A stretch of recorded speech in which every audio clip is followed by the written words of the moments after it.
everyone, and welcome to our live session today. Before beginning, I will be going over a quick starter presentation to welcome you all and introduce you to our program and opportunities if you have not previously, of course, attended our shadowing sessions. We want to highlight that Pre-Health Shadowing is a student-led, minority-led, women-led nonprofit dedicated to helping prospective healthcare professionals gain access to educational resources, no matter their demographic status, abilities, or location. My name is Jesus. I am the Chief of Program Planning at Pre-Health Shadowing, and thank you all for attending today. Now, let's get started. Just a little PSA, we do have closed captions for all of our sessions to accommodate all students. This setting is available on the bottom of your Zoom screen, and if you need assistance enabling the transcript, please do direct message one of our team members. We are always looking for ways to be more inclusive and ensure our sessions are accessible to everyone. So please, if you have any recommendations for how we can improve, you can email us at info@prehealthshadowing.com. So, since this is an international program, we want to know, where are you guys Zooming from today? You can drop it in the chat. Here we go. That's so wonderful. I myself am calling from the beautiful island of Puerto Rico and the Caribbean. Great. Thank you so much, you guys. If you want to stay in the loop, follow us on social media. We are active on both Instagram and TikTok. Or you can also sign up for our email list on our website to never miss a session. That is very important, you guys. We do have some wonderful opportunities for you all as benefits of being part of our program. First, we have partnered with Kaplan to get our students a 10% discount code that can be used on all Kaplan products, as well as free resources, such as study guides to help prepare you for standardized tests like the MCLAT, the NCLEX, or the PCAT. If you fill out our short survey and the chat, we will get you signed up for these deals for free. We would also like to draw your attention to another amazing program, that is Neolith. Neolith is an online mental health platform for students and college students also, and young adults, because we do know that these are stressful times and we do have stressful activities and lives, even in non-pandemic times. So for pre-health professionals especially, we know the path isn't easy, and that's why we have partnered with Neolith to spread the word and offer free access to their services if you use the link in the chat or enter the code PREHEALTH when signing up. We have another amazing resource, which is Mask for Mask, which is a women-led organization that donates 4 masks for every 4 masks sold. These go to the people in need during the COVID-19 pandemic, those in the homeless community, healthcare workers without the proper equipment, and other who are struggling to stay safe. With our discount code PHS15, you can get 15% off your order. If you buy through this method, Pre-Health Shadowing will also get a 10% of the proceeds, which is amazing because we are, as I mentioned, a nonprofit that runs solely off of the support of our community. Of course, if you want to play a bigger part in supporting PHS, we would love for you to join our network of students, volunteers, and team members.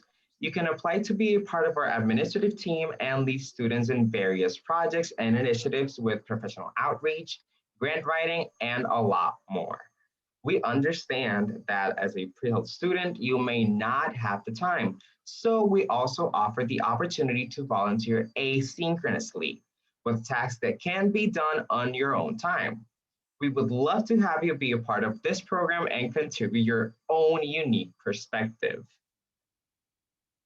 Also, great news, if you are a high school student and want to get involved, we have started a program called HTP, or High School Training Programs for PHS, which allows you to connect with college pre-health programs, get involved in fundraising for PHS, and organize resources for other high school students interested in medicine through our program, pre-health shadowing. We want to recognize the hard work of all of our students in the program. That is why, if you are interested in getting published, you can submit essays, reflections, research papers, and reviews to our editor-in-chief through the link dropped in the chat to have your work on our website. This will look definitely great on CVs, applications, resumes, etc. So do take advantage of this, if you will. Now, part of our mission at PHS is to promote diversity. In order to do this, we have launched an initiative to have monthly panels to celebrate different demographics in the field of medicine. Some of these upcoming events include a series on patient experiences, a COVID-19 roundtable, and international student forum. If you have a mentor, professor, or professional that you think has inspired you in any way, and you also think could contribute to these conversations, nominate them today using the link in the chat. If you can, we humbly ask that you donate to our program. As you know, pre-health shadowing is completely student run, and we are working around the clock to keep this free and accessible to everyone. Unfortunately, Zoom and our website are not free, so any contribution you can give would be greatly appreciated. If you're not financially able, we request you send this link to someone you think can, so we can continue to support those who cannot afford similar opportunities. Through this session today, we encourage you to drop any questions you may have for the speaker in the chat. Our team members will be making note of these to be asked in the latter half of the session. Also, do take good notes as a professional is going over their presentation, as there will be the chance to take a post-shadowing assessment to verify your virtual shadowing hours. More information will be available on this at the end of the session, so stay tuned. Lastly, if you can, we request you to turn your cameras on. This is by no means an obligation, as we are respectful of different circumstances, but it does help us feel closer together in a time when social distancing is mandatory. Once again, I appreciate you all for listening, and now I would like to welcome our professional. Thank you for joining us today. You may share your screen whenever you feel ready. I will stop sharing my screen now, and you are welcome to share yours.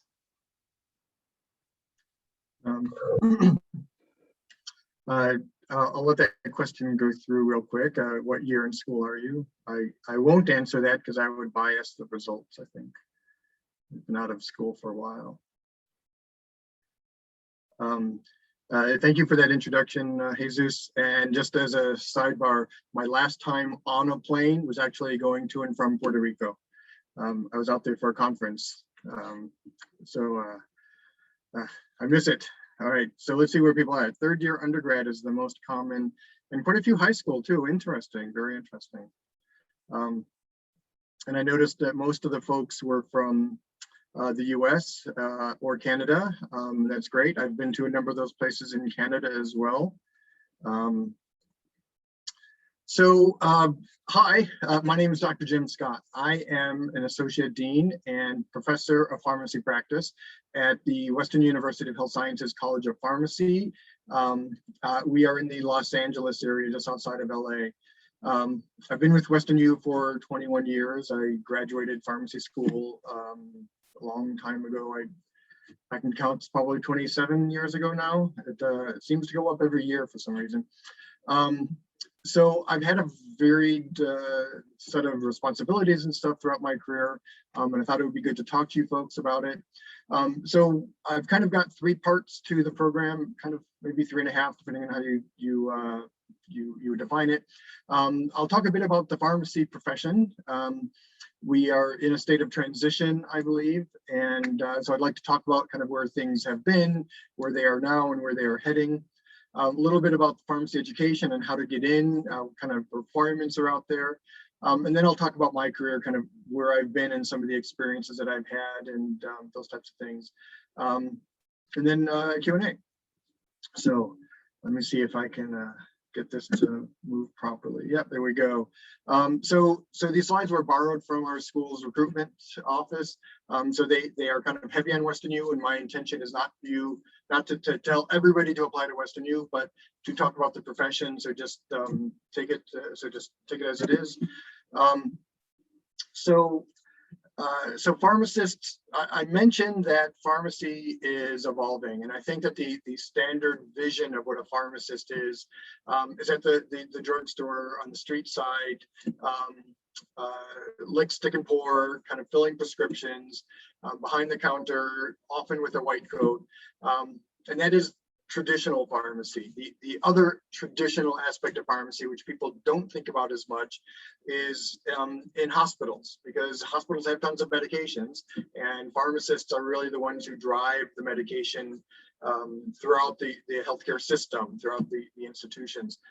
So those are the kind of two, the hospital-based and the community-based. But then the roles within pharmacy are evolving so much. So they've expanded outside of those two locations, for one thing. So we have things such as home health care. We have home infusion types of centers. This is where it's usually in a large office area, but it's been kind of renovated, and it's a bunch of clean rooms, and pharmacists and technicians will make the IVs that will then go home to patients, where they will get infused either with a pharmacist there or with a home health care nurse there. And so pharmacists get really involved in that, and not just the preparation, but trying to figure out what's the best medication, what's the best dose, monitoring them, monitoring for side effects, monitoring to make sure that the doses are still good from when they first started therapy, those types of things. There's a lot of pharmacists in the pharmaceutical industry these days, and not in the manufacturing as much. And not in the bench research aspect, but much more in the community engagement area. So engaging with physicians and pharmacists and nurse practitioners and physician assistants, and a lot in the clinical research. So I've done a lot of clinical research in my work, and most of the people who I've interacted on the pharmaceutical side have actually been people with a pharmacy degree. So there's a lot of those opportunities out there. There's some opportunities in kind of the peripheral pharmaceutical, so such as medical communications, medical writing. We've had a couple of our alums who've gone into that. So let's see. Well, I've got some more things, but let me kind of focus on what I've got on the slides here, because I could kind of talk if I don't follow my own structure. So within the typical pharmacy world, we're not just about providing drug product, we're about providing health care focused around the pharmaceutical products and optimizing that therapy. So part of it is dispensing the medications. That's kind of the root of it, but that is evolving away from more people-oriented. A lot of pharmacies now, especially the ones that do a high volume, use a lot of robotics. There's a lot of mail-out pharmacies, which are huge warehouses with a lot of machinery, and most of that is handled by, most of the filling is handled by machines. But there is still that traditional role in there, especially when it comes to independently owned pharmacies, which is a mixture of healthcare and business. Compounding medication. So this is taking, there are some medications that don't come pre-made. There are some creams and gels and lotions and stuff like that that have to be specially dosed per patient, and pharmacists can make those. And sometimes there are things that are just unusual that a prescriber wants to give a patient, and it needs to be specially done. And this may be, again, some topical lotion, it can be eye drops, it can be a suppository, those types of things. So pharmacists are trained on how to make all of those types of things. But typically compounding pharmacy is more of a specialized area. So there are people who spend their entire careers in pharmacy who never compound anything, and there are people in pharmacy who compound all day long. So it really kind of depends on where you're going within that niche and what you're looking for in your career. Monitoring and evaluating drug therapy and drug-drug interactions, DDI, that's probably one of the biggest evolving areas of pharmacy. We've actually been doing it since the 70s at least, probably earlier than that, but we just keep on getting momentum. There's a big push now to integrate this drug therapy management into the community pharmacy areas, and to make sure that even the smaller hospitals that don't have as big of a pharmacy staff are getting involved in the drug therapy management. So that's really where the profession is going. It's less about the product and more about the patient and the care of the patient as it pertains to the medication therapy. Calculating doses for medications, this is all part of that same process. So recommending non-prescription medications to patients. There are prescription and non-prescription products. Just because it's non-prescription doesn't mean it's not a medication, like aspirin and Tylenol and naproxen or Aleve. Those are medications, but they are over-the-counter medications. And so pharmacists can work and recommend those and the dosing and help patients pick the right one for them, depending on what's going on. Recommending treatment plans to other healthcare providers. This again is a large part of where the profession is going, and what a lot of us have done for most of our careers within pharmacy practice is working with the patients and the providers and helping to bridge the two and kind of approaching the care from a different point of view and approaching the communication between the two a little bit differently. Conducting and evaluating clinical research. Again, some people do a lot of this, some people don't do any of it, but all the pharmacists are trained to evaluate clinical research so that they can then apply that research to their patients and working with the providers who they're with. Administering immunizations. So probably about 15 years ago, there was a big push to get pharmacists involved in flu vaccinations because not enough people were getting vaccinated. It was cumbersome to go into their physician's office and time consuming and co-pays and extra things like that. And so there was a big push to get pharmacy involved in there. And so that has happened. And I think people now think more about getting the flu vaccine at a community pharmacy than they do going to their doctor.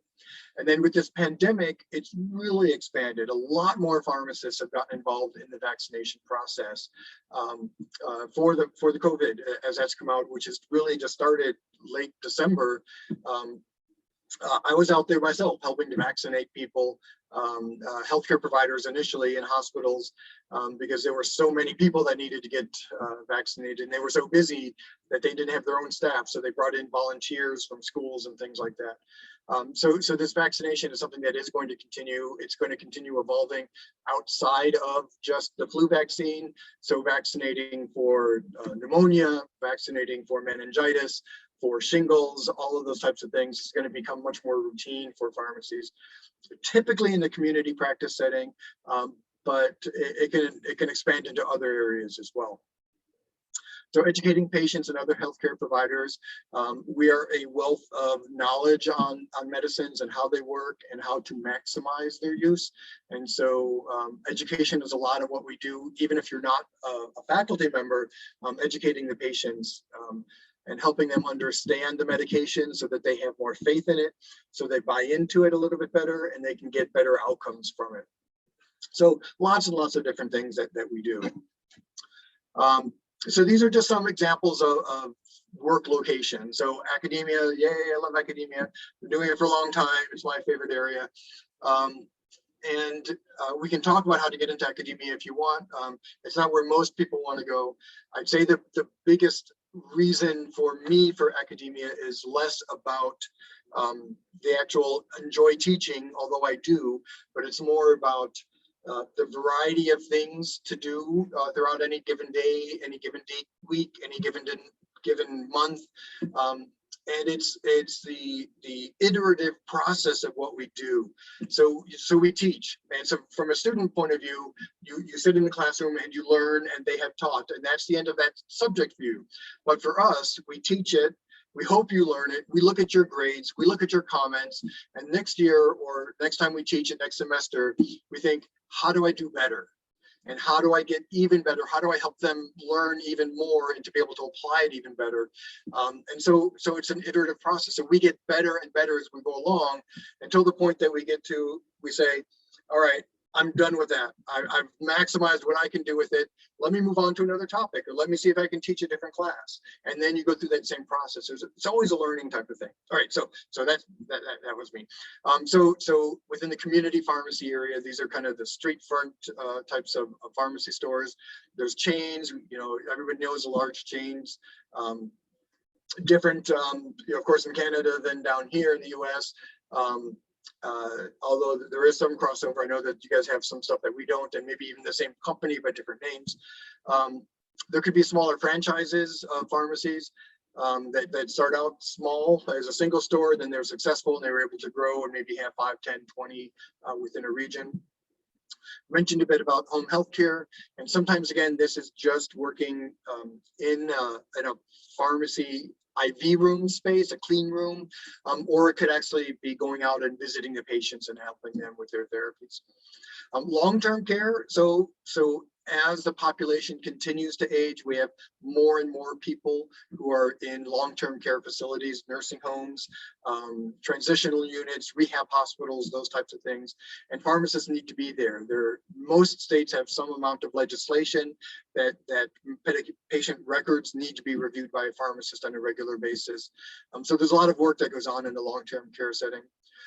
Corporate management, especially as you get into larger healthcare institutions or the larger chains, there are going to be tiers, there's going to be structures, and you can move up in that structure.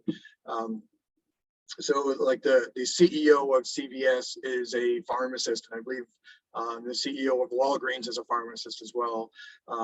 Executive vice presidents in health systems, I know there are several pharmacists within there. And I've seen it happen in drug companies as well. Group practices and HMOs, this is really in the newest area, in my opinion, the newest area in practice, pharmacy practice. And this is where a medical group, usually physicians, PAs, NPs, will bring a pharmacist into their fold to help manage some of their patients who are physically stable, but are having trouble with their medications. Maybe their diabetes isn't keeping under control, and it's really a medication and a patient counseling opportunity. And a lot of pharmacists are really good at that, and they can come in, they can help manage that therapy. They're going to be cheaper than the physician, at least. And they can come in and they can kind of tune up the patient, get their numbers down to where they're supposed to be, and then transition them back to their primary care provider. So that's happening a lot. And sometimes they're just kind of in there full time, and they may follow their own sets of patients who are on medication therapy, making sure that they're getting the most of it. And then, of course, independent pharmacy, I mentioned before. If somebody owns their own pharmacy and maybe opens up a couple more if they're lucky. There's always risk involved in it because it is business, and there's always competition, so people have to find a niche and things like that. So consulting, this is much more providing cognitive services than actually providing drug products. And so some of these are involved in long-term care as well, but hospice, kind of managing some of the pain management in hospice, or symptom management if it's not it doesn't always have to be pain as far as the things that need to be managed. Medicaid pharmacy, so working with lower income folks and helping to make sure that they get the medications that they need. Or just consulting, kind of working with groups, medical groups or clinics or hospitals to help them improve what they're doing. And then managed care.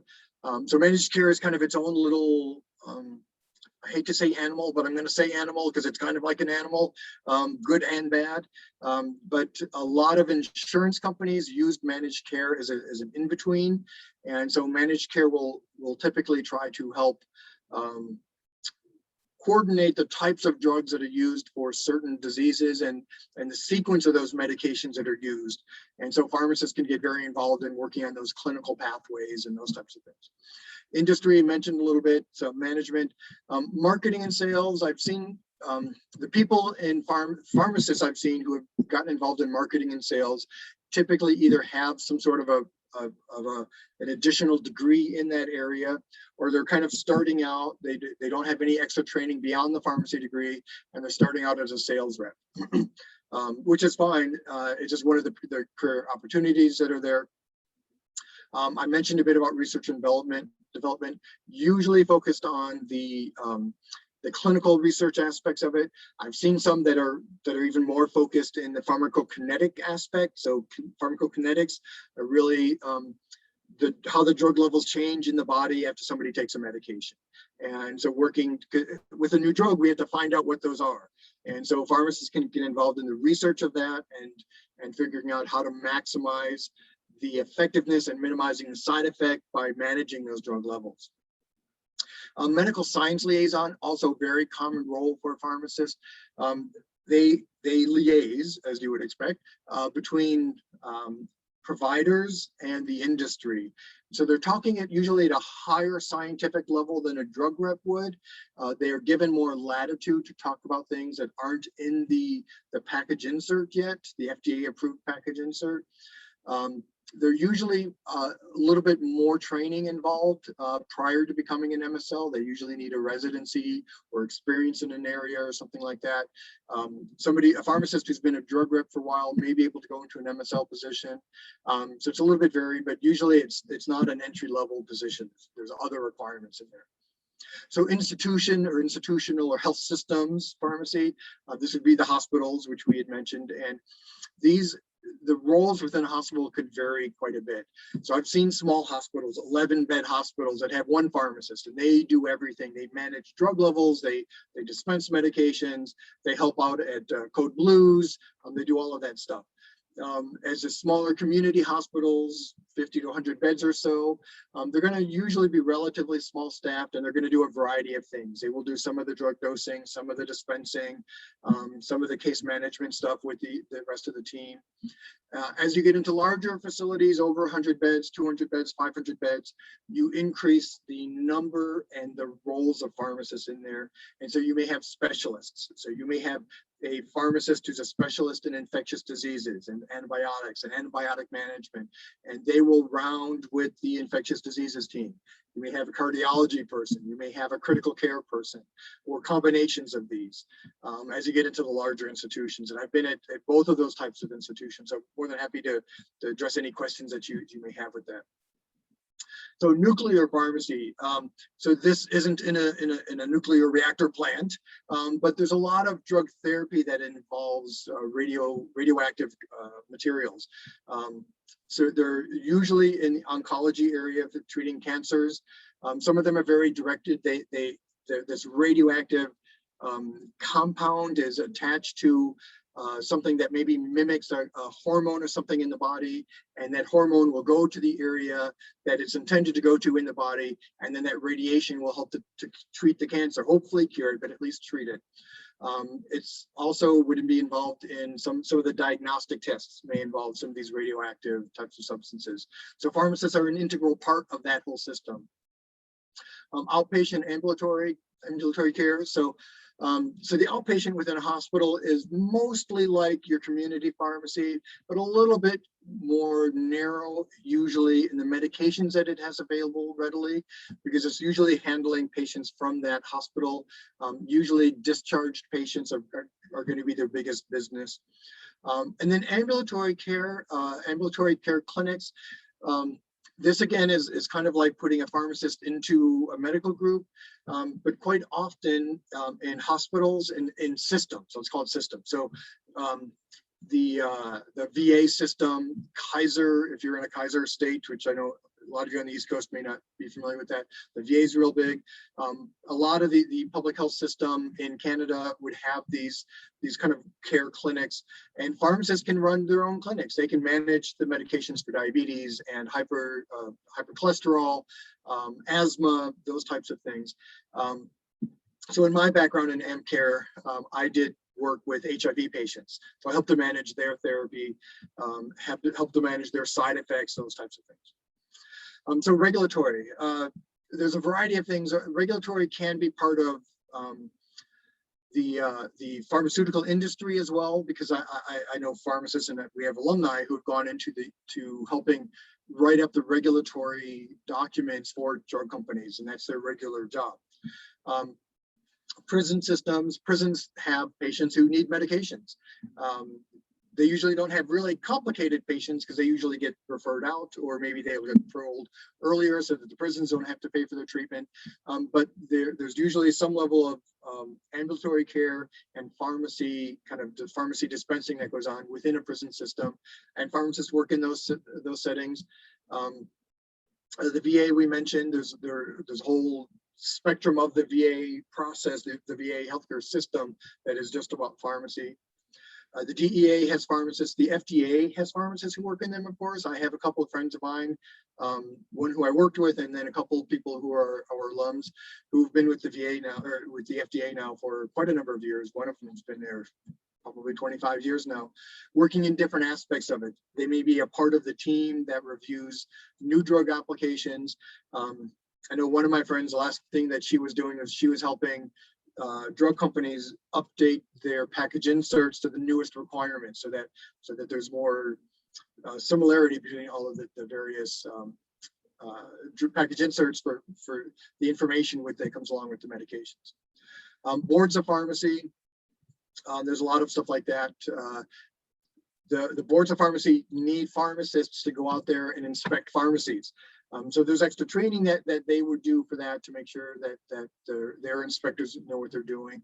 But boards of pharmacy is a unique place to work. Usually not an entry-level position, usually somebody who's been out there for a little bit so that you understand the process, the medication dispensing process, and however that is. So some other areas, pharmacy informatics, the computer technology, this is really a big growing area. Legal consulting, pharmacists do get sued and they need people to protect them. So there are lawyers who I know of who have a Pharm.D JD degree, but then there's also a lot of pharmacists out there who will act as an expert witness, talking about standards of care for practice or for treating certain conditions. Mail order pharmacy I kind of alluded to. Pharmacy associations, the professional associations, so many of them hire pharmacists. I am president-elect for the California Society of Health System Pharmacists, and our CEO is a pharmacist as well. Specialty pharmacy. So we talked a bit about the community pharmacy and the compounding pharmacies. Compounding is a type of specialty, but there are certain medications, a lot of the cancer medications and some of the, like the hepatitis medications, the really super high cost ones. There will be pharmacies who focus on that. The return on investment is enough that they can pay for the structure involved in it, and they learn how to manage that structure. So specialty pharmacy is a really important aspect. Benefits management would be in there. Veterinary, working with clinics, or some of the vet pharmacists will do some of the compounding as well. I know those two often go together. Wholesale services. So this is kind of where if you subscribe to a wholesaler, then you can probably get lower cost medications, which will then give you a better return as you bill for the medications. Okay, that took a lot longer than I thought it would. So that's a whole lot of logos in here from all over the place, most of whom I've never actually heard of, but these are kind of some of the common ones that we think of for the traditional community pharmacy work. Again, you could replace this completely with different types of hospitals and health systems that are out there. So pay scale depends on where you are. This is a 2018 report. Generally, people, areas that have a lower overall income for that area will have a lower pharmacist salary, but the amount that it is above the average salary is usually fairly consistent, if that makes sense. So California has a fairly high cost of living and a fairly high average salary, and so pharmacists have a certain amount above that, and that's going to be the same. Approximately the same increment above as it would be, let's say, going to Mississippi, where the costs are much lower, the salaries are lower, but you're still making a lot more than what the kind of the area average is for salaries. So pharmacists make good salaries. This is the kind of the generic, the general entry level salary. Tuition isn't cheap, so the salary is needed to help pay that off as well. So that was kind of the profession, okay, just checking the time. So these are our prerequisites, but I'm using them as an example. We closely track what the various schools of pharmacy are requiring. We look a lot at our peers, and our peers look outside of our state and those types of things. So this is fairly generic, but it's kind of you typically need a couple of years of kind of general knowledge types of things. So you're looking at English and speech and science and those types of things. An advanced math, so usually there's at least a Calc 1. Most of these require at least a C or better, and that may be the minimum. Some schools may be a little bit more competitive, and yeah, you meet the minimum, but you may not be, if you don't meet kind of where everybody else is at, you may not do as well. You may not be as competitive in there. So you should try to do well in these courses is what I'm getting at. So anatomy, physiology, micro, general and organic chemistry, both with lab. Biochem is going to be important, and it may be biochem, molecular biology, cell biology. They're going to cover a lot of the same concepts. General biology, calculus, and then some electives. And you know, I've actually used biochemistry in my practice. So it kind of floored me when I realized that I was actually doing it. But so all these courses are important, and these do evolve. And then as far as like letters of recommendation, those will evolve as well. There's various requirements for AP credits.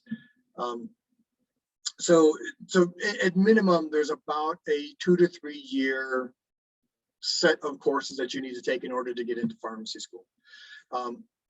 I still think that the majority of people going in have a bachelor's degree, but it's not a requirement anymore for most schools. For some schools, it may still be a requirement. For most schools, it's not a requirement. And that kind of changes over time as well. So if you're interested in what the prerequisites are, this is kind of an example of our website, but most of the schools will have a conversion website. So for prerequisites, so you can see if the courses you took and where you took them will meet the prerequisites for the program that you're applying to. And so that's kind of a crosswalk. That's what this is showing. So a competitive GPA is important, a competitive science GPA. So I know we look at these two separately. We look at kind of how did they do overall, and then how did they do in science. And we look at these because these are documented predictors of success in pharmacy school. And so the lower your GPA is, especially in science, the less likely you are to be successful in that program. And we want everybody to be successful. So these are just kind of averages. I do know that people get in with lower than these. The average is at midpoint, so there's always going to be people below and people above. So if your GPA isn't up in there yet, most of the time the schools won't have they'll have a minimum GPA, but they usually don't go down in their applicant pool to that area. But it may be 2.0, 2.5, 2.75, something like that. So to be competitive, probably 3.0 in a science is really where you should be, or above. Below that, and you may have a little bit more trouble, you may want to think about retaking some science courses that you didn't do as well in to bring that GPA up. Typically 3 letters of reference. They should be from a variety of people, not just all professors, not just all supervisors, not just mom and dad. In fact, don't do mom and dad.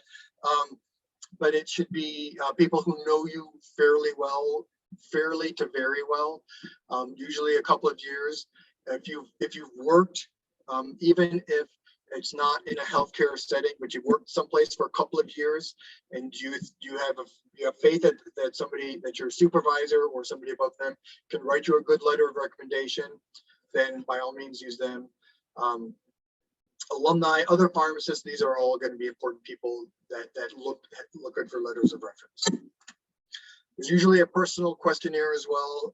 And so in looking at, they're going to look both at your answers as well as your writing skills, your communication skills, to see, because those are going to be points on a rubric that are evaluated looking at your application. So put a lot of thought into that. They're going to want to see your transcripts, going to want you to get the backup. They will double check all of your prerequisites as well to make sure that you meet all of their requirements. The prerequisite worksheet. There might be a secondary application. we are seeing fewer and fewer secondary applications these days. We have dropped our secondary application at WesternU, but they are still, some programs out there still retain them. So usually you'll submit an application. There's a large service called PharmCast. Most of the time it goes through there. You can determine who gets those applicants. And then the file will go to the schools that you apply to. They will be evaluated by college faculty. There's usually interviews, and those will vary quite a bit from one program to another. This is kind of how we did it. We have a critical thinking assessment. We have a writing sample, those types of things. And then there's going to be a status. Did you get in or not, or are you put on a waiting list? And so you go through the whole process, and then you sit there and wait, and you hope that you get the school that you want. So tuition, the 50,000 is kind of the average for in California. Again, higher cost of living in California. For private schools, state schools are going to be a bit cheaper. Schools in other states that have a lower cost of living are going to be lower as well, but this is fairly normal for California. So I'll pass that. So WesternU, again, I'm not here to sell that, but just as an FYI for WesternU, and there are other schools like us out there, we are very multidisciplinary within the healthcare area. Pharmacy started up 25 years ago, and then we have medical school, nursing, PT, vet med, dental, dentistry, podiatry, and a couple of master's programs, and scholarships. So that was it. I saw Hannah popped up again. Did you have any polls or any questions, or should I just keep talking? Keep going? Okay. So what I will transition over to is kind of my background. And I kind of call myself a Jim of all trades. I've done a lot of different things within the profession.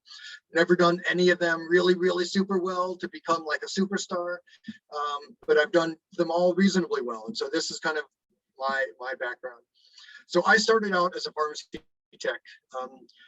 At the time in Florida, which is where I was, you didn't need to have a license to be a technician. So I was basically walking out of the street. I needed a job. I was actually very desperate for a job at the time because I was over a month late in was at the time, and I had already been accepted to a master's in education. So teaching, yeah, that was always part of my plan or part of my hopes. And then pharmacy kind of diverted me for a little bit. So I started working as a technician. It was fine. It was a good job. I enjoyed what I was doing. I enjoyed the people, but I really got motivated by one of the new grads with all of the different things that you could do with pharmacy, that it wasn't just being chained in the basement of a pharmacy and typing all day and checking off little baggies of pills, or sitting licking stick for in a community pharmacy being yelled at by patients. But there were so many other things to do, and I still keep in touch with that person today. So I applied to pharmacy school and I got in, and once you are in school, you become eligible to become an intern. So an intern is a paid student. And reality is that they look a whole lot like a technician. They do the same types of things at most institutions. Some will have a little bit more of an educational aspect to it, but for the most part, you'd be an internship. So I worked for the first year and a half full time as an intern while I was in pharmacy school. It was a 4-year program, 3 years of classes, 1 year of rotations. And so for the first year and a half of the classes, I worked as an intern in a pharmacy.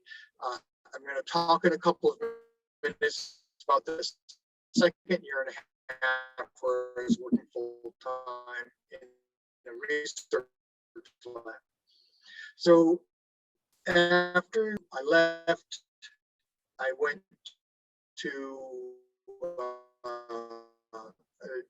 so it has these degrees. The standard residency for pharmacy is 1 year, Pharm.D practitioner, above and beyond what you did in school.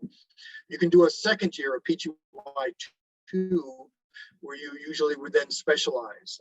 So you can do infectious disease or cardiology or ambulatory care or something like that.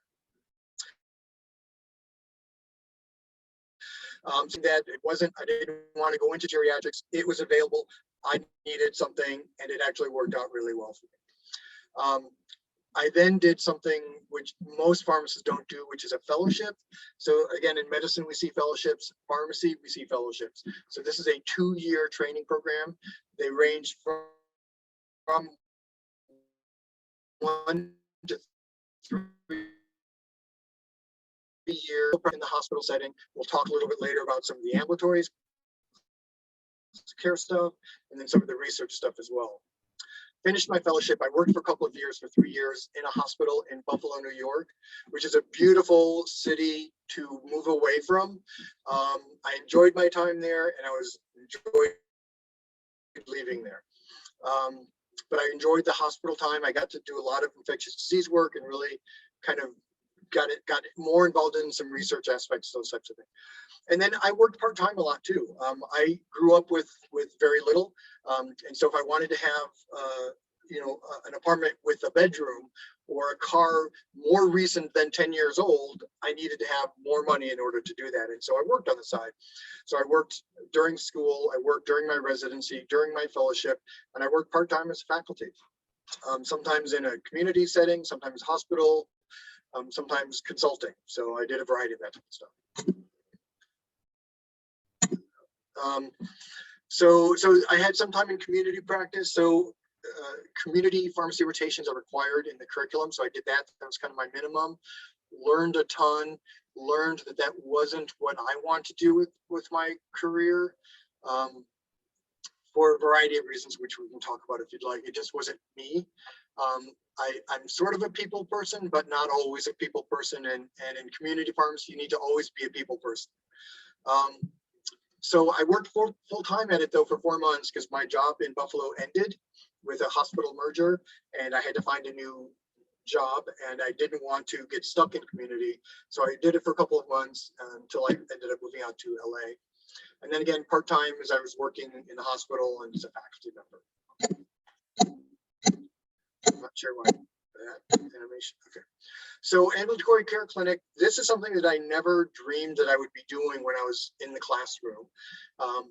In fact, when I was finishing up my classroom work, I was telling my boss, who was a faculty member who did a lot of research, that I was going to work on a PhD after pharmacy school, get a PharmD PhD, which does happen. And there's like, hey, Jim, that's a great idea. But wait until after rotations before you commit to that. And it took one rotation, which is my ambulatory care rotation, where it changed my mind. And I never looked back. I never wanted to do a PhD again after that. So ambulatory care clinic, we had to do an AM care clinic in school. Loved it. My residency, it was geriatrics, but there was always a required ambulatory care portion of it. A lot of it working with patients who are on anticoagulants and managing their anticoagulants. I spent time in an HIV clinic during my fellowship, which was important. And then in my faculty position, I ended up taking an ambulatory care position in HIV and working with people for 10 years, doing their HIV stuff.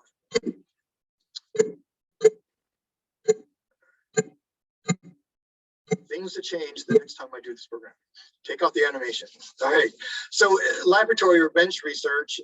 So as a student, I did an independent study with a faculty member over the summer as a pharmacy student. I needed to finish up some other courses, and I wanted to maintain a certain credit load so that I could be the summer student senator for my college. A lot of background to that. We don't need to go into that one.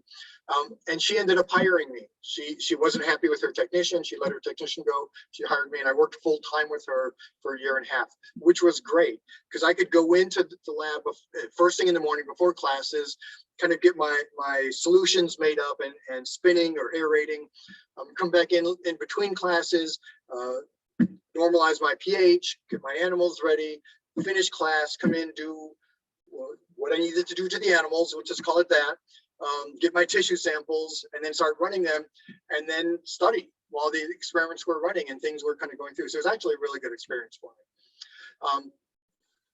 I did a fellowship in infectious diseases, and I did clinical stuff in the hospital, in the AmCare setting. I did research in the lab as well as with patients. So my lab research dealt mostly with tuberculosis and some related pathogens.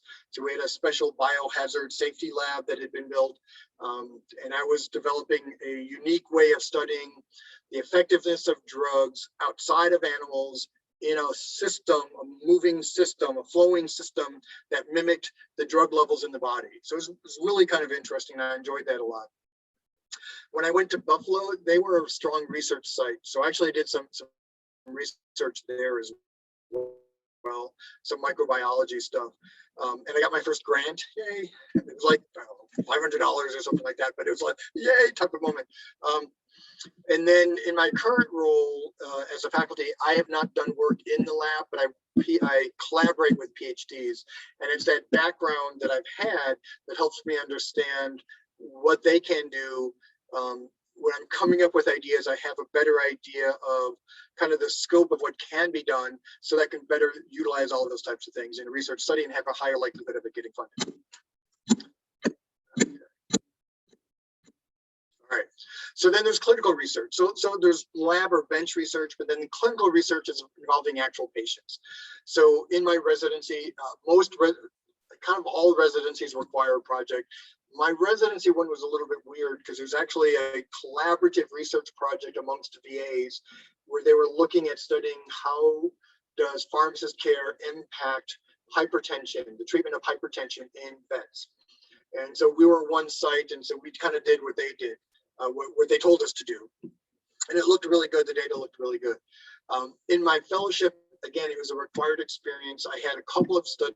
The main one was looking at a new compound that was being developed for patients in sepsis, which is a very severe physiologic reaction to infections that can happen, where they have to go into the hospital and get intubators get intubated, put on a ventilator, kind of like the bacterial approach to the COVID stuff that we've been seeing over the last year. So this was looking at a medication to manage the human body's inflammatory response, which caused a lot of that damage and a lot of the pulmonary damage. So we looked at that. In the community hospital, that's where I really learned how to do a lot of data mining.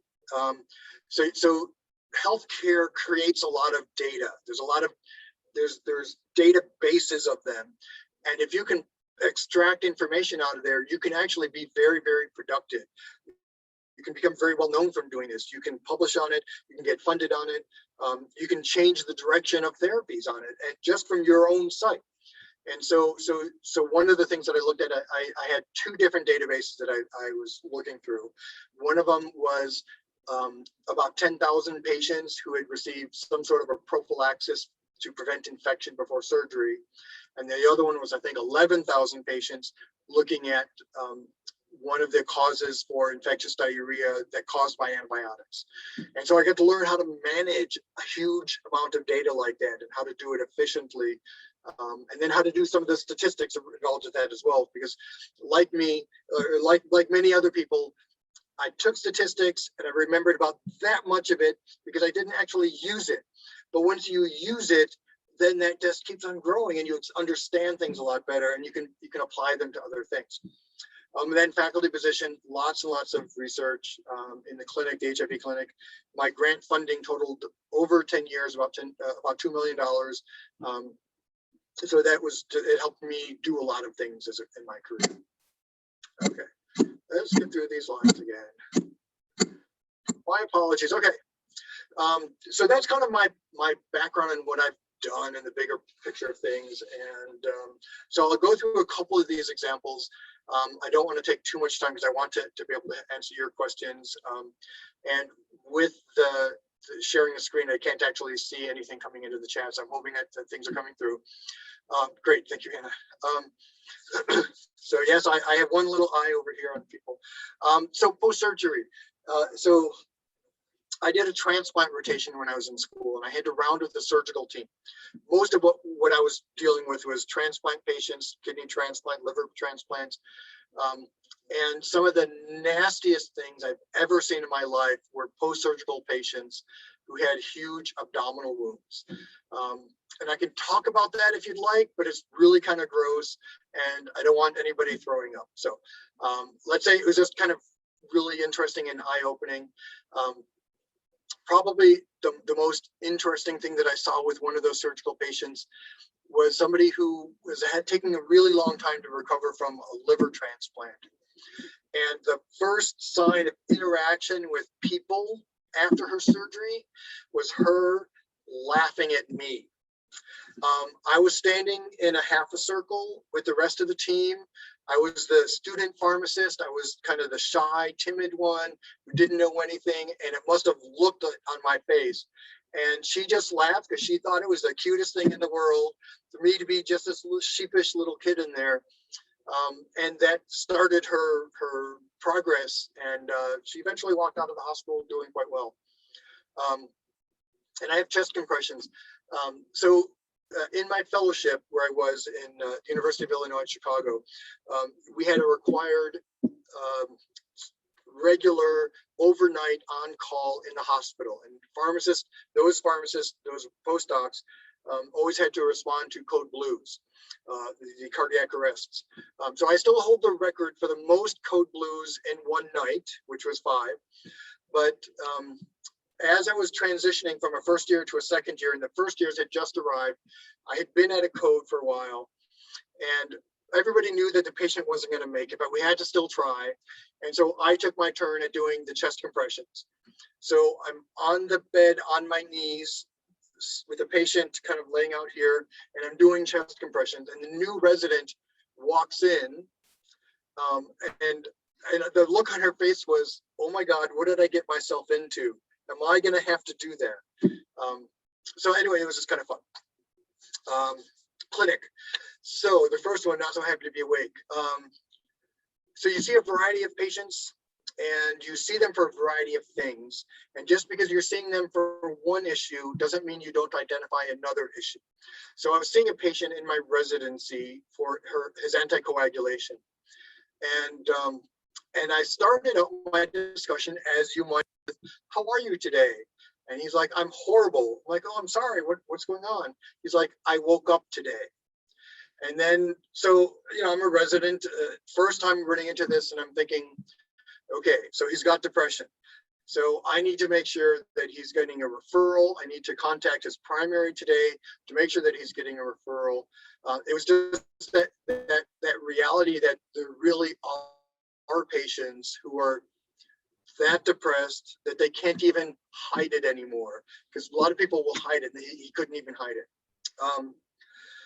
So big changes over a short period. So HIV area, I started working in HIV in my residency, and then again and continued in my fellowship. And so my fellowship was middle of 95 to middle of 97, which is right when the newer, more powerful drugs for HIV came out. And so to see these people who had to leave their jobs, they were starting to make final arrangements for their lives, and 3 months later, they've put on 20 pounds and they're looking for a job. That's how effective some of these medications were. So to see that. And then a couple of years later, I had a patient who had been positive for a long time, had recovered quite well, but had become resistant and had nothing to switch to. And he did the opposite. He started out looking really good. He had gotten sick when he was out of town. He came back and I didn't recognize him. And he didn't last much longer from that. And then bringing patients into research. If you're a clinical researcher, you typically need patients. And if you are the principal investigator, you're the one who has the highest motivation to bring people in. Other people are like, oh, and we have this study if you want. And you may say, we have this really great study that you're perfect for, and you can do this and that. And so trying to bring patients into research was a bit of a challenge sometimes, and trying to get other people to bring them into research. Teaching. So I mentioned this earlier, the never-ending story of learning and teaching, the iterative approach, where you just kind of keep getting better and better and better, and you're learning from your own teaching. So you know the content, but you're learning how to be a better teacher. At least we hope. Not everybody who's teaching is actually going through that. And I'm sure you've got examples of people who are horrible teachers and don't really want to be better. But if you're teaching, and that is your profession, you should be learning how to be better all the time. And one of the things that I've noticed as well over the 20 years that I've been with my school is how we teach has to change. How you folks learn. In fact, even within this call, that we have high school students and we have third-year university students, how you guys learn are likely different. And it is not up to us to just stand there and tell you information. We have to help you learn. And so we have to learn how you learn so that we can help that process. So there's a lot of that, and that helps to keep it new and exciting and interesting as we progress over time through our careers. Students becoming teachers. It doesn't take too long before you start learning things from your students, especially if you're specialized. So I specialized in HIV. So it didn't take too long of doing that before I would be faced with questions in clinic from patients on this new diabetes medication. And of course, in my mind, I'm thinking, I have no idea what this drug is. But I had the opportunity to look to my student and say, why don't you address this question? And then I get to learn and then look it up later and make sure that they were right. But I get to learn from that. So that's one aspect of it. But there's also, over time, watching your students become faculty at other schools. And that to me has just been incredible. In fact, I've been involved with our national licensing exam in the US for 12, 13, 14 years, something like that. And for the first time ever, we have one of our alums who's going to start writing questions with us. So I'm really happy about that. So many hats, so little time.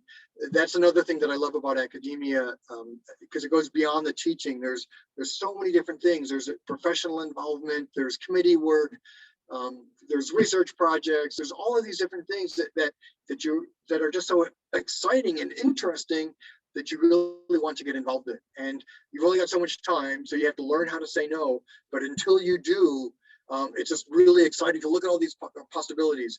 It's once you start faltering at some of these things that you picked up that you know you can do, but you don't have the time, that you have to start prioritizing and say, okay, what's really most important right now? Okay. Almost done. In fact, I think I'm done. All right. So that was my prepared stuff. Let me, so that I can see faces and stuff, I'm going to stop sharing because I think that'll help a little bit. And I see a ton of names. Great. So there's a lot of people here. All right. So, and I see there's some chats on there. So Hannah, are you going to coordinate that? Yeah, myself and Jesus will ask the questions. Also, my students, feel free to continue typing in the chat any questions you have, or you can use the raise the hand feature in the reactions panel down below if you want to ask your questions directly to Dr. Scott. All right, again, thank you, Dr. Scott, for coming to present today. This is a wonderful presentation about your experiences in pharmacy. And yeah, let's get right into the questions. Thank you. So you kind of touched on it a bit earlier, but I had a question on how has COVID affected and changed the way pharmacists, and particularly you, practice? Yeah. So one of the things I realized I didn't really talk about much is what I'm actually doing right now, which is more administration. So I'm not practicing right now. All of the practice stuff was before. Practice, other than the masks, practice hasn't changed a lot in the hospitals or in the community pharmacy, because those are generally still in-person, face-to-face things that have to happen. A lot of the ambulatory care stuff, that has transitioned to telehealth when possible. I have not reached out to my former colleagues from the clinic to see how they're handling things, because I know they have a lot of lower income people who may not be able to afford a smartphone or laptop or Wi-Fi or something like that. So those patients are probably still coming in. But I can tell you from the educational standpoint, huge change, going to online lectures. And then a lot of our hospitals closed out rotations. A lot of our clinics closed out rotations to us. And because our students weren't employees, they're not allowed onto the healthcare, the telehealth platforms that they use, the electronic ones. And so it's been a real challenge. We were able to get our 2020 through. Somehow we're going to be able to get our 2021 through on time for the most part. But pharmacy practice hasn't changed a ton because there's some things that just still have to happen. They've been busier, which is partly why they've had to close out rotations, as they're just too busy to handle the extra people there. But they still have to care for people. Thank you, Doctor. We have another question from Nina over here. She asks, how easy is it to change focuses within the field of pharmacy? For example, moving from marketing to a hospital. So that's going to vary depending on where you've been and how long you've been there, and what type of a role you're looking at. So if you're, let's say so I've known people who've gone back and forth between community and hospital pharmacy on a regular basis because they get tired of one and then they get tired of that and they go back and forth. When you leave actual practice, it's hard to get back into it. So if you're in a hospital and you go to a drug company, it's going to be hard to just go back to a hospital. The exception might be if you're doing, let's say, infectious diseases. You were doing infectious disease in a hospital, you go over to a drug company and you do infectious disease work there, you are probably still going to be able to come back fairly easily within, let's say, 6 to 7 years. More than that, and you might have a little bit more trouble. If you go to community pharmacy, it's going to be hard to go back after you've been there for more than a couple of years if you haven't had a residency. It's hard to go back and do a residency after you've been working for a while. And a residency is required for a lot of these positions. So it's a little bit variable.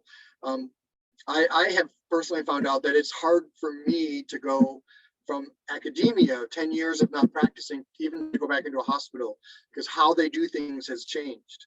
And so I would need to go through some level of retraining, a 2 or 3 months of retraining in a hospital to learn their systems and how they're processing things. So it depends on where, from, to, and how long. Thanks for answering that question so honestly. We got a lot of questions just now in the chat about your work in HIV research. Momi and Zulaka have both asked, can you please talk more about your research in that area? Okay. So as you would guess, my research is focused on pharmacotherapy, but I intentionally didn't want to focus it more than that because research funding doesn't grow on trees, and you have to make sure that your stuff you're competitive to be able to get a variety of things. So I started out doing retrospective studies or chart reviews, low-hanging fruit. I started out with unfunded studies, but once the timing was right, and there was a relatively new drug that was on the market that had been out for maybe a year, I knew that they were going to want to see more data. And so I approached the company and I said, you know, you probably want to see data on how the kidneys are faring on this with this HIV medication, because that was one of their weak points in their drug.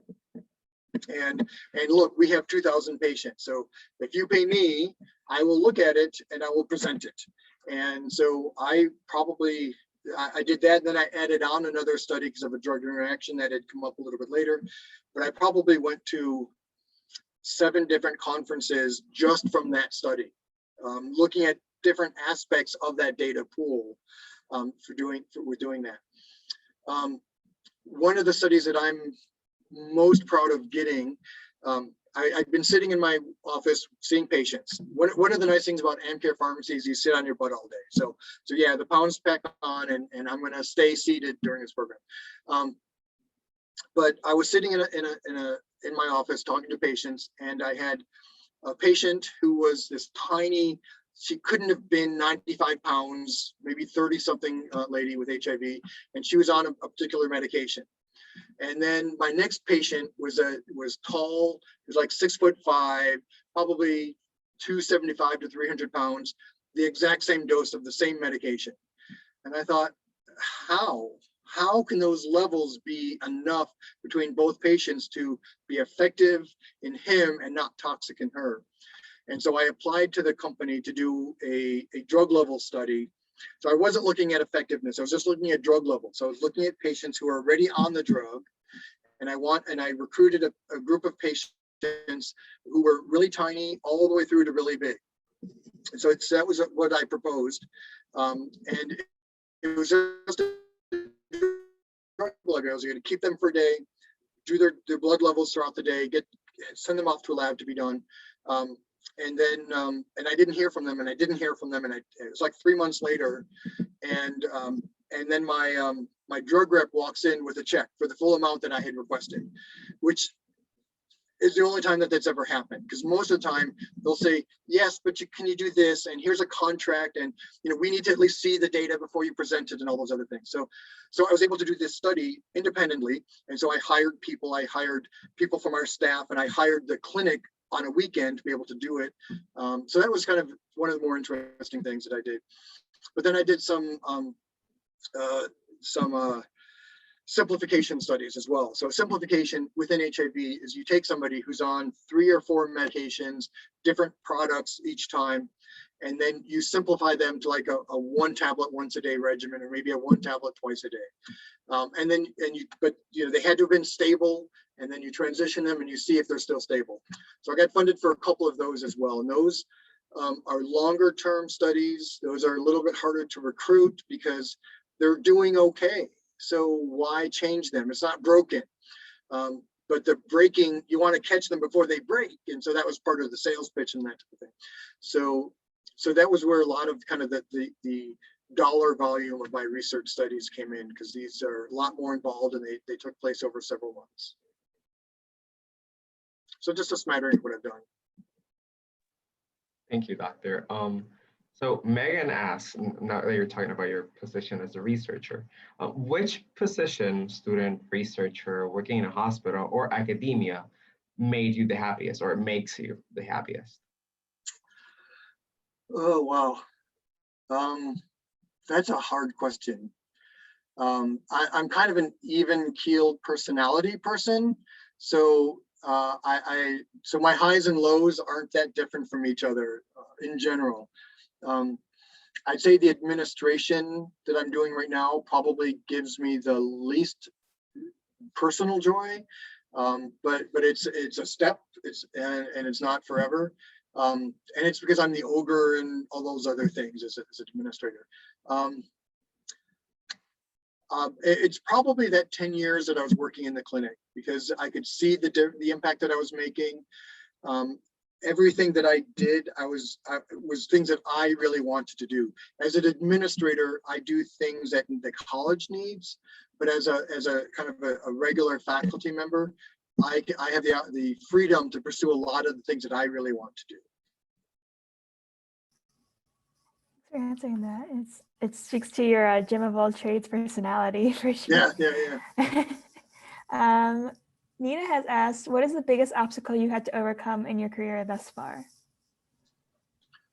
I would actually go way back to the fact that I'm the first person in my family with a college degree, let alone a second and a third. And so I think getting to that first degree, because there's always this balance of everybody expects it of you because you're the smarter one and you've always done well with this and that. But then you don't have any proof that you can do it until you actually do it. And so kind of getting over that. And as I mentioned, we were poor enough that I got I got Pell Grants, need-based grants. So we had no money. And I can remember more than once where $20 would feed me for a week. And you had to buy judiciously. It's like, okay, a packet of hot dogs and frozen peas and rice and gas. And that was, I had more than one of those types of weeks over my time. And so kind of getting through that, because once I got into graduate school, the amount of student loans that I was eligible for and those types of things were much different. So that was probably the hardest part. The second hardest was having my fellowship, I enjoyed what I did in my fellowship, but they were faculty, but they didn't really care to educate their postdocs. They expected them to learn by doing and not providing any structured guidance. And so I found that to be difficult for myself. I like that. Thank you for expressing your thoughts about that. And I would like to be in the same line, ask you this question that Alan Jacob asked. He said, out of all of the prerequisites for pharmacy school, what was your toughest course and how did you overcome that difficulty? I've always done fairly well academically. And hard is all kind of relative. A lot of hard has to do with how much do I actually enjoy it and how much other things do I have going on. So like the worst class that I had getting into pharmacy school was probably Calc 1, first semester, freshman year, 7 a.m., walking to class, hungover, throwing up in the bushes, getting a D+, thinking I was going to get kicked out of the honors program and out of my dorm and all of this other stuff. That was the hardest thing. But I had passed it technically. And so I was able to progress to Calc 2 and I got a B in that, which was fine. And I thought I was going to hit a brick wall with pharmacy school because Calc 1 was a requirement and you had to get at least a C. But since I had gotten a B in Calc 2, they said that I met the requirement. So part of that was luck. And then in pharmacy school, medchem, medicinal chemistry, horrible, hated it, wouldn't want to wish it on anybody. And this is more old school, state school. We had medchem 1, medchem 2, medchem 3, D+, C-, D+. I would have had to repeat a year if they weren't in the process of changing the requirements on that. And so my year of like out of 20 years, my year was exempted from that sequence of minimum grades and stuff like that. So I didn't have to apply it. And so I can count the number of times that I have used medchem in my career with one hand, no fingers. Not that I don't get the general concepts, I've just never had to draw a benzene ring. So those are probably the two most difficult times. Maybe a word of warning to our high school students attending right now. College can be rough, but you can get through it for sure. Yeah. It kind of my other question that I had in the session was, what is your opinion? Should a bachelor's degree be required to enter a pharmacy program? I would say that is a fluid answer. And right now I would say no. In general, I would say no though, because if the biggest predictors are how you do in your science courses, and if the other stuff doesn't matter as much. I think having the bachelor's degree adds to the level of independence and maturity and confidence somebody has in pharmacy school. But we have had fewer applicants for pharmacy school. And if we were to require everybody to have a bachelor's degree, I'd be sitting in there with a group of 10 people. But I don't think it's necessary. I think it's good. I think it's helpful, but I don't think it's necessary. Okay, thank you. So this is a question that I had when you started the presentation. Can a pharmacist have a role in different fields simultaneously? What do you mean? Maybe you work in academia and you also work in a hospital as a clinical pharmacist. Like, can you do that? Yeah. So most pharmacy practice faculty have a pharmacy degree and are licensed. The basic sciences faculty have the PhDs and those types of things, but most pharmacy practice faculty have the pharmacy degree, Pharm.D, most of the time. Most of them practice as part of their faculty position. So as part of my faculty position, I was at the HIV clinic. I have colleagues who are practicing in hospitals, in kind of general medicine clinics, in community pharmacies. We take students with us there, we do research there. So it is part and parcel of that. Typically you don't have like half a job in academia and half a job in pharmacy. Typically it's all one. Your position may be split funded. So if your university has a hospital, half of your salary may be coming from the hospital, but it's typically still just one salary that you're getting. Your department chair is your single boss. So it's a little bit different from what you're talking about, but then I did work on the side as well. I worked every other weekend, trying to pay off student loans and trying to pay off the car and living in LA, which is expensive, and all that other stuff. Thanks for answering that. It's really insightful. Look into the industry and all the different pathways you can take. Another question that I had, as well as Iana had, this is speaking to your work and researching with animals.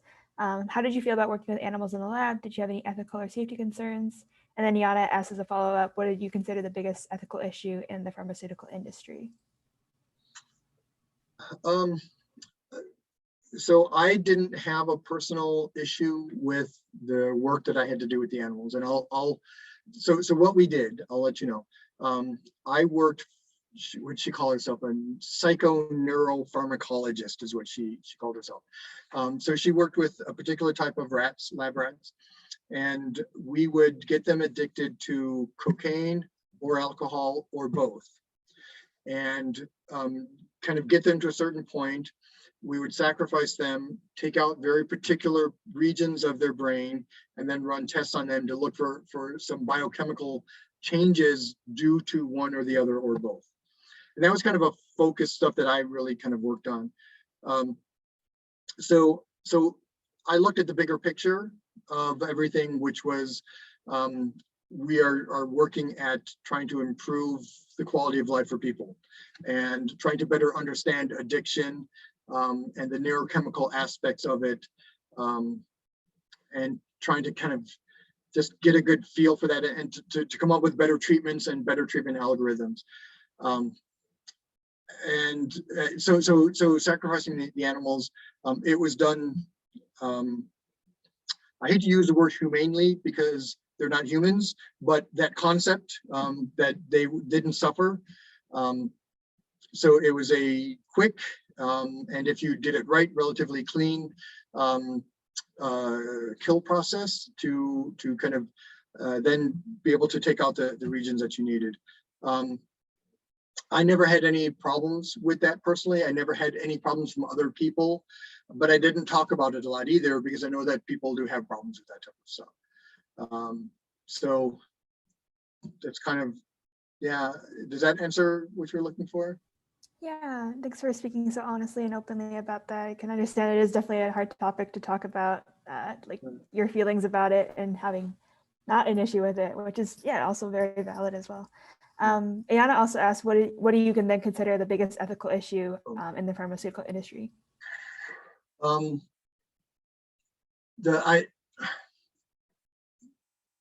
So I've done a lot of work with the pharmaceutical industry, speaking as well as research, but I always get ruffled when they use somebody like me who then says well beyond what they should be saying. They talk much more highly about the drug or much more broadly about the drug than what the research covers. I think the industry people are really, really careful that the actual people hired by them, because they know that they can lose their job and the company can be fined millions and yada, yada, yada. But some of their consultants who they bring in, a lot of them are just thinking about, how do I make sure I bring in my next consultant check? How do I get invited to do another talk? And if I talk positively about their product, no matter what I say, they're going to bring me back in again. And it's a shame, because those are the people that practicing clinicians want to hear from, because they're the ones who are out there using the products. And when they overstate things, then the audience will start to either become skeptical of them, or they will buy into it and will use the drug inappropriately for their patients. So that for me is a big ethical part. I know there's a lot of other aspects to it, preclinical work and those types of things. But from what I've seen, that's what it has always bothered me. And it's really insightful to hear as we are pre-pharmacists and pre-med students looking to get into the field. As we close up here, we're just about to wrap up. Do you have any final words of advice for our pre-health students here today? I think I'd say keep in mind that the end goal is improving health. I've always held that everything that I do is to improve health, whether it's teaching or pulling a student out of a clinical rotation, because I oversee rotations, or dropping a site, or just kind of everything that I've gone through. It's been about helping people, and it started out with me helping this patient, and then to me helping this person help patients, to me helping this group of people help patients, to me helping this group of people help patients. But helping patients for me is what I'm hoping that everybody here is really striving for. So yeah, salaries can be good. The Gucci handbag can be nice. The 7 Series BMW can be nice. And that's fine. If you've earned it, you've earned it. But if you should be helping people. And that's really what should be driving the healthcare process overall. That's really sound advice. And I hope my students, you can take something away from that yourself. Thank you again, Dr. Scott, for your time today and for presenting with us. We really enjoyed having you. Hand of applause, everybody. My students stick around. Dr. Scott, you're welcome to leave the call. We're just going to go through our presentation about how to get your hours here today certified. Thank you again, Dr. Scott. It's been wonderful. My students, there's also a poll in the popping up right now just about how this presentation might have changed your mind about a career in pharmacy. Right. Thank you, everybody. It's been a pleasure. Thank you, Dr. Scott. Let me just share my screen for this presentation. All right. Go. All right, so we learned a lot here today, everyone. Thank you again for attending. As we wrap up here today, we always like to take the time to reflect on what Dr. Scott talked about and all the wonderful experiences that we might have learned through this. And so considering this, I'd like to encourage everyone to reflect on the session today, what brought you to today's session, what are 3 major takeaways that you got from this presentation, and what do you want to learn more about? While this reflection is not required by any means, we do encourage you to just take some time to collect your thoughts. And if you want to, you're always welcome to submit it on our website at www.prehealthshadowing.com/blog submissions. We'd love to be able to publish your work and recognize you for your hard work and enhance your future applications as well. The link to do that is in the chat as well. If you want to learn more about pre-health shadowing and get involved with our program, we encourage you to visit our website. You become an asynchronous volunteer to get certified volunteer hours through professional nominations, graphic design, social media, and so much more.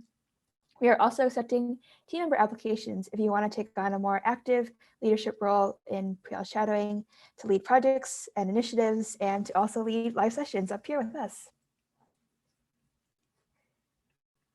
Once again, we are humbly asking that if you're financially able to, if you can please consider sending a few dollars to us via Venmo or PayPal. It does cost a lot to keep our program up and running between Zoom calls and our website, and to keep it free for all the thousands of students that join us every week. So if you or someone else is able to donate to us, we humbly appreciate it. Now for the part we've all been waiting for. How to get your hours here verified. So the first thing you're going to do is go onto our website at prehealthshadowing.com. You're going to find today's session by Dr. Jim Scott. You're going to click on his course, and then you're going to hit take this course. From there, you can complete a 10-question multiple choice question quiz. You have 30 minutes to complete it with a 70% or higher. The quiz is open indefinitely for your convenience. And we do understand that sometimes our website can be a little technical difficulties sometimes, so we do allow 2 attempts to take the assessment. If you run into any trouble with this, please do email us at info@prehealthshadowing.com. We're happy to assist. And once you finish that quiz, you're going to hit this button called Finish This Course, and from there you can download your certificate. If you missed any part of today's shadowing session and want to go back, you're welcome to go to our YouTube channel. This recording will be up later tonight, As well as you can view all of our past sessions and earn verified shadowing hours from those as well by taking the quiz. Be sure to join us next week and every week after that. We have many professionals scheduled nearly every single weekday up until June. And we hope to see you in future sessions. So this is the end of the shadowing session today. Thank you for joining us. Please stick around if you have any questions. Myself and my other teammates will be happy to answer them. This shadowing session is officially over, and I invite you all to log off. Have a wonderful Friday.